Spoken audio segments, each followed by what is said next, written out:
Well done, my good and faithful servant. I know that's what a lot of us want to hear when we get to the other side. But honestly, that takes a lot of persistence. And while God doesn't promise the road is going to be easy, He promises that He's going to be with you and that His yoke is lighter and His burden is easy. But just to look at this even deeper, and why I'm making this video today is to encourage somebody to get to the other side of obedience.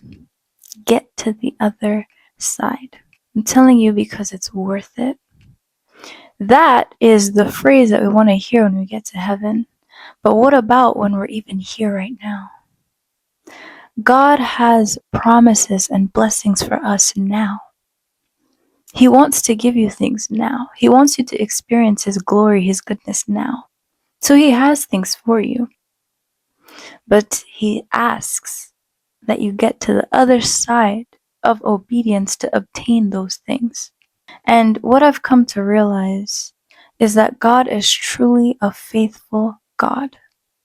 There is absolutely, and I say this with no fear of contradiction, there is absolutely no tear, no sacrifice, no pain in your heart that God overlooks. Absolutely nothing. Especially when you are in pain in His presence, in tears in His presence, or because of Him, because He's asked you to sacrifice something or do something that is causing you pain. There is not even one teardrop. I even want to make it that specific, teardrop, that the Lord doesn't count. And what you receive on the other side, and I'm not talking about when we get to heaven, I know that's how I started, but I'm saying just the other side of obedience, even while you're here and now, will be one, the revelation of that. Once you see what you had been working for, sacrificing for, or choosing God for, it will make you exclaim, wow, God is just that good. God had been with me. God had been fighting for me, fighting things that I didn't even see. God cared. God noticed. Even when other people didn't notice, He noticed. That's the kind of blessing God wants to give and touch you. The blessing isn't going to even be the actual obtaining of the thing. It's going to be the revelation of God's presence with you. The revelation that God's presence had been with you.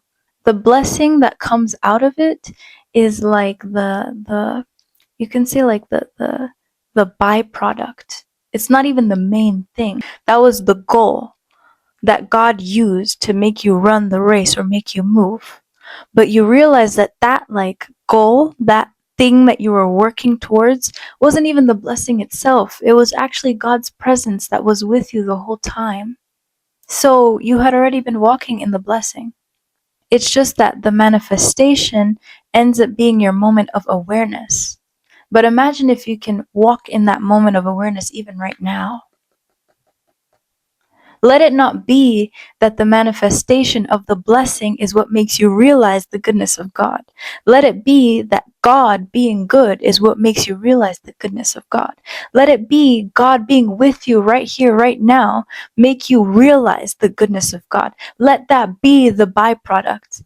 And I think that when we get into those places, mentally, where we're like, God, it's you that I desire even above all of these things, the amount of blessings, and I'm not saying do reverse psychology to the Lord, I'm not saying that, but it's the amount of blessings He gives you surpasses that, because he realizes that, wow, you're actually after my heart. And so it excites Him to love. God wants to love you. God wants to bless you. God wants to express His love to you.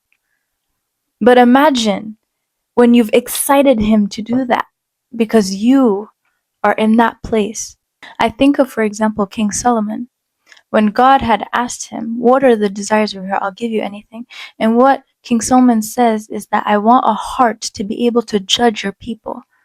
He said, I've realized that I don't have what it takes to truly be the king of your precious people, to be able to keep and judge them well and according to you.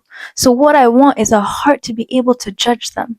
And then God responds by not only giving him that heart, which in other words, what we say is the wisdom, right?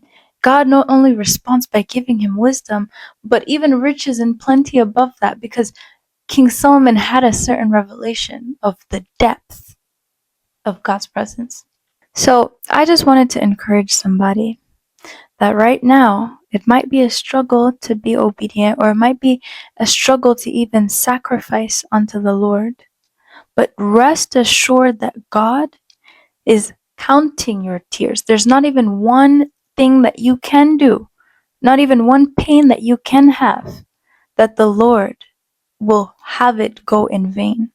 And continue to run that race of obedience. Continue to be energized. What I want to give you right now is energy. Keep going in your race to be obedient to the Lord. Every single time that you choose God, you can never choose wrong, no matter what that choice is. So keep going. Stay encouraged. Know that God loves you, that He sees you, that He's with you. And as you continue to choose Him, blessings are going to multiply. Not because you're choosing the blessings, but because you're choosing Him. So stay blessed. Know that God loves you and that you are highly, highly, highly blessed. Stay blessed.